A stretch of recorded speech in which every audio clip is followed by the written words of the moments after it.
Shai Gilgeous-Alexander is 25 for 46 from the field in crunch time this season. That's 54%. He's hit 6 clutch threes. He's hit a bunch of them in every one of these games. Hit a huge one against Minnesota. Hit a huge one against Phoenix. Hit a huge one again last night over Buddy Hield on the right wing.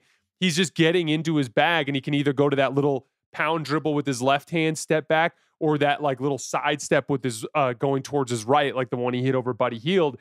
And he's just really confident. He's trusting it right now. 9 assists to just 1 turnover in crunch time. We've seen teams manage to keep it somewhat close against Oklahoma City for one reason or another. And then down the stretch, it's just Shai Gilgeous-Alexander looking like far and away the most comfortable player on the floor. But it's not just his one-on-one play. It's the awesome passing sequences, the methodical ball movement through the zone. It's the role players knocking down catch and shoot threes. They just look unbeatable.